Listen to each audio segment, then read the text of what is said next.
को भर देती थी, जिसको लहर तारा नाम से जाना जाता था। उस सरोवर को, तालाब को लहर तारा तालाब कहा जाता था। वो था गंगा का जल ही, फिर वो भर जाता था, भरा रहता था। तो वहां स्नान करने के लिए वो दोनों जने जाते थे, पति पत्नी। सुबह सुबह उठ के डेली का काम था, स्नान करके आते थे और फिर आके अपना धंधा करते थे। पुण्यात्माओं, गगन मंडल से उतरे सतगुरु सत कबीर, वो गगन मंडल से उतरे परमात्मा एक नवजात शिशु का रूप धारण किया। सन 1398 संवत 1455 ज्येष्ठ सुदी यानी जेठ उतरते की पूर्णमासी, सुबह सुबह ब्रह्म मुहूर्त में, ब्रह्म मुहूर्त कहते हैं सूर्य उदय होने से लगभग 1.5 घंटा पूर्व, परमात्मा सतलोक से चलकर आए और एक कमल के फूल के ऊपर एक शिशु रूप धारण करके विराजमान हो गए। एक अष्टानंद नाम के ऋषि जी, जो रामानंद ऋषि जी, महर्षि रामानंद जी के शिष्य थे, काशी के अंदर समय आने पर कुछ आगे चलकर एक रामानंद नाम के एक ब्राह्मण बड़े सुलझे हुए थे। उसने देखा कि काशी के अंदर अन्य पंडितों ने गदर मचा रखा है, सबको ऊत भूत की पूजा पे लगा रखा है। तो वो पुण्यात्मा वहां से चलकर आए, कहीं द्राविड़ देश से आए और यहाँ आकर के काशी बनारस में उसने अपना डेरा स्थापित किया गंगा के किनारे। और 1400 ऋषि बनाए अपने ज्ञान के प्रचार को आगे बढ़ाने के लिए। उनमें से एक था अष्टानंद ऋषि। अष्टानंद जी सुबह सुबह उसी सरोवर पर स्नान करने जाते थे। स्नान करके वहां अपना आसन बिछाकर उस प्राकृतिक शांति का वो लाभ उठाते थे। जैसे उसके गुरुजी ने साधना बता रखी थी, वहां साधना किया करते थे। और प्रतिदिन की तरह उस दिन भी वो अष्टानंद ऋषि जी ब्राह्मण वहां बैठे थे, साधना करने की चेष्टा कर रहे थे। इतने में क्या देखा कि आकाश से एक प्रकाश का पुंज, एक गोला सा आया।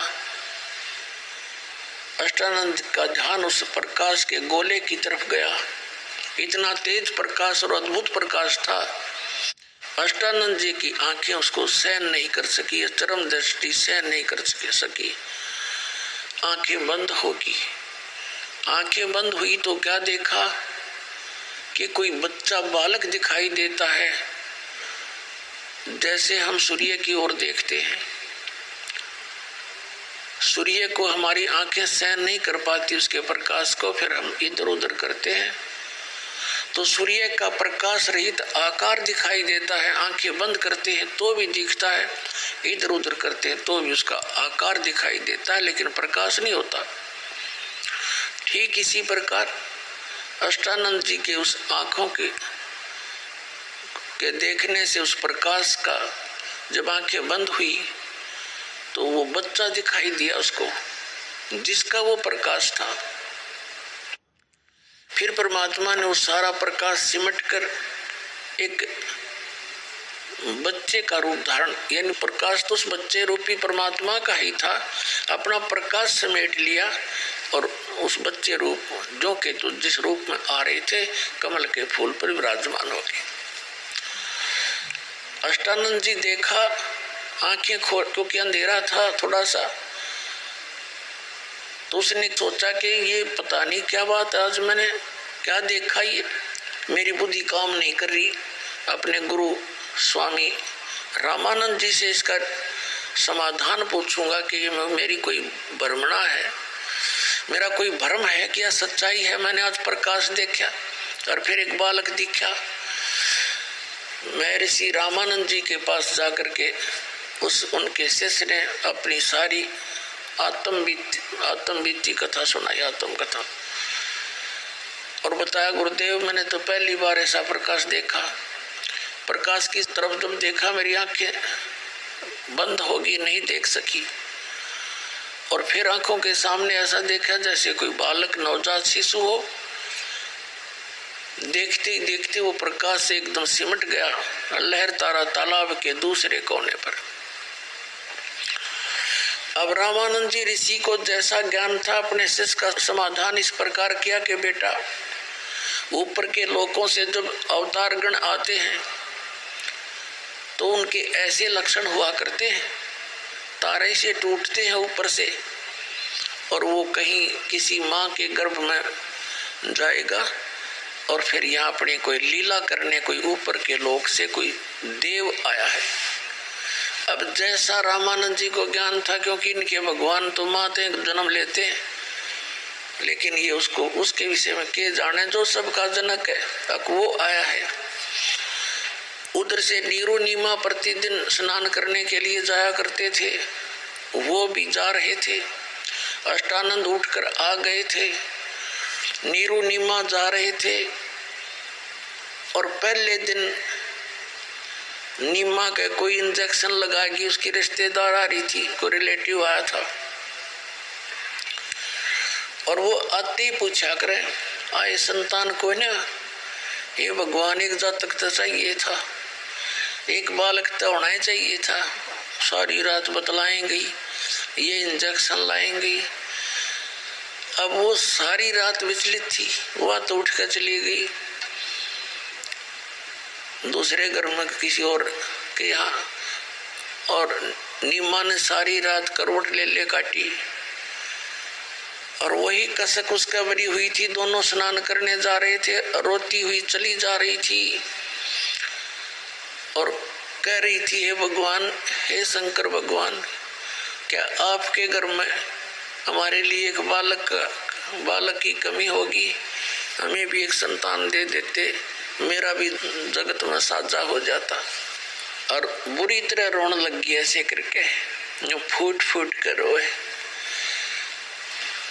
अब नीरू कहने लगा, नीमा, यदि हमारे भाग्य में होता तो भगवान दे ही देते, तो अपनी आंखें खराब ना करे।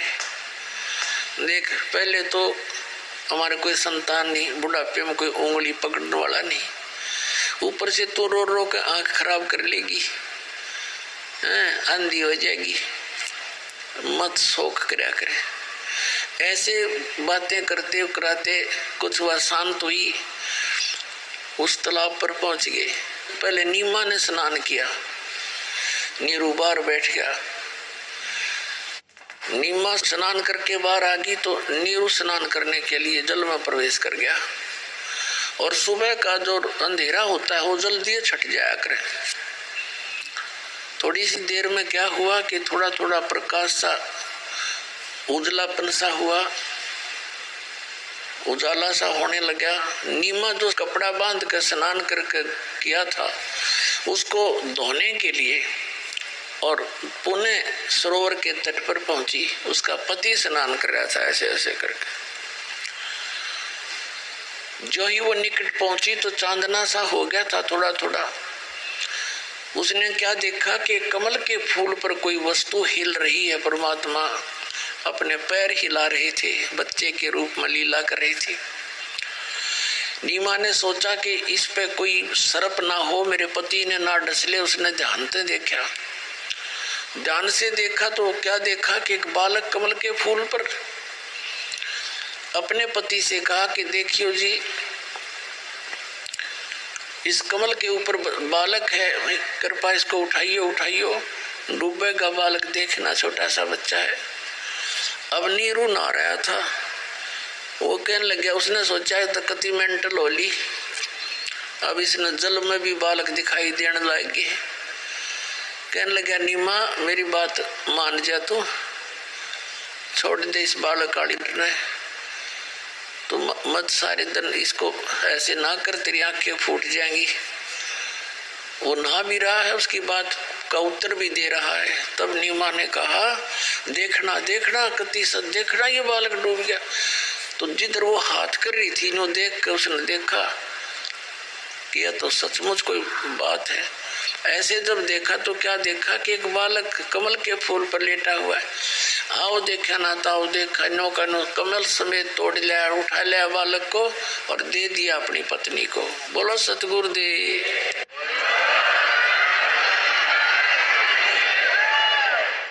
पुण्यात्माओं, कबीर साहब कहते हैं, सोचल सीधर मैं करूं अपने जन के काज।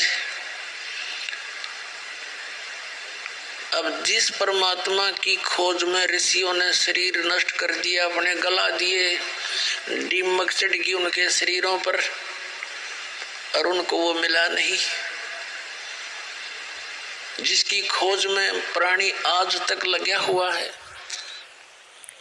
और वो परमात्मा तत्व ज्ञान देता है और वो कवियों की तरह आचरण करता है।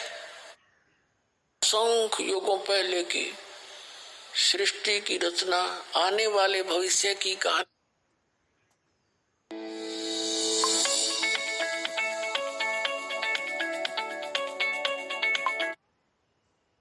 उस मुसलमान जुलाहे को कोटि किरण शशि भाने, सुदिए आसन अदर विमाने, पर सत पूर्ण ब्रह्म को सी।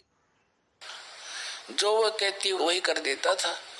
तो कहने लगा कि तू मेरी इस जो है ना नम्रता का तेने घना नाजायज फायदा उठा लिया और तू कुछ नहीं देखती, कुछ तो सोच ले, जो बालक भी छिन जाएगा और घर छूटेगा।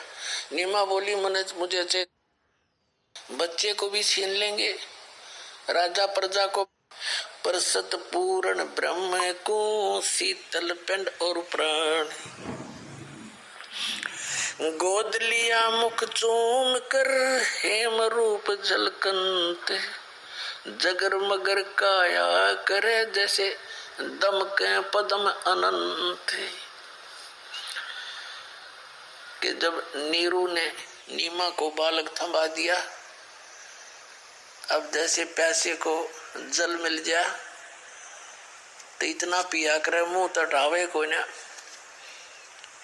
तो ऐसी स्थिति में नीमा उस बालक न पाके कहते हैं, गोद लिया मुख चूम कर हेम रूप झलकंत, और जगर मगर काया करे जानो जैसे दमक पदम अनंत। परमात्मा का इतना अलौकिक बॉडी था। उस परमात्मा कबीर जी का शरीर असनाविरम शुक्रम कायम, नाड़ी तंत्र से बना हुआ नहीं था उस मालिक का शरीर। उसको विधेय भी कहते हैं। जो हमारे जैसी देह नहीं हो, ये तो हमारी तो देह है, उसकी इससे हटकर जो देह है वो विधेयी थे। काशी उमटी गुल भया मोम। अब जो भी देखे ठग्या सारे जावा कि इतना सुंदर बालक कित पाया। अब और तो बात पूछना भूल गए, और जो को परमात्मा की लीला थी। कहते हैं काशी के लोग नो गीत गातियां लड़कियां औरतें देख कर आवांगे, जो को ऐसा बढ़िया ऐसा सुंदर बालक पाया है उन्हें, ऐसा सुंदर बालक मिला है नीरू के। अब वहां कैसा चित्रण किया गरीबदास साहिब जी ने।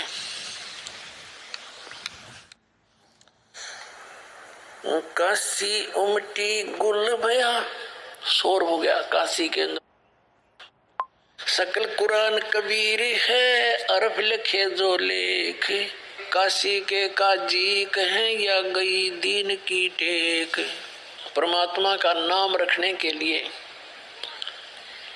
अब काजी आगे। नाम कैसे नामांकन करते हैं? कुरान शरीफ एक पवित्र पुस्तक है मुसलमान धर्म की, जैसे अपने हिंदुओं की गीता है। उसको क्या करते हैं, अपना कोई मंत्र सा पढ़ के और उसको ऐसे खोलते हैं। जब पहला अक्षर जो भी होता है उसी अक्षर के ऊपर वो नाम रख देते हैं। उन्होंने जो ही वो कुरान शरीफ खोला तो उसके अंदर कबीर शब्द मिला उनको, कबीर, कबीर पूरा। तो उन्होंने सोचा कबीर का अर्थ होता है बड़ा, वो कबीर का अर्थ बड़ा करते हैं मुसलमान धर्म में।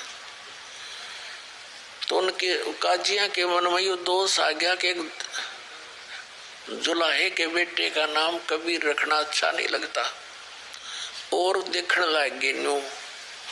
दूसरी जगह दोबारा फिर खोली हुआ कुरान, उसमें क्या पाया कि पूरे पृष्ठ पे केवल कबीर कबीर कबीर कबीर कबीर कबीर लिख रखा उनकी उस लैंग्वेज में, दूसरा अक्षर नहीं था। उन्होंने फिर पलट के देखा इधर उधर, पूरी कुरान में कबीर के अतिरिक्त, कबीरन के अतिरिक्त कोई शब्द नहीं, कबीरन खबीरा जैसे बोलते हैं। और परमात्मा बोले काजी मेरा नाम कबीर ही रहेगा, तो कुछ भी कर ले। अब वो काजी डर गए, छोटा बालक बोल रहा है, और द तेरे देसी भाई कबीर धर दो इसका नाम। वो तो जो नाम लेकर आते हैं अपना वही चलेगा उसका, उसने कौन बदल दे सारे सृष्टि के रचनार वो। अब क्या हुआ, 25 दिन के हो गए परमात्मा, 25 दिन के हो गए, ना अन्न खावे ना जल पीवे। अब नीमा और नीरू दोनों चिंतित, विशेषकर नीमा घनी चिंतित होगी। अब उसने ये फैसला कर लिया कि हे भगवान, ये बालक ना खाता ना कुछ पीता और ये मरेगा ही, ये तो मृत्यु होगी इसमें तो अंडरस्टूड है। जो बालक खावा न पीवे 25 दिन हो गए। तो नीमा ने फाइनल फैसला कर लिया कि जय यू बालक मर गया तो गेल फांसी खाऊंगी, गेल मरूंगी, आत्महत्या करूंगी। कति हृदय से सोच ली थी उसने।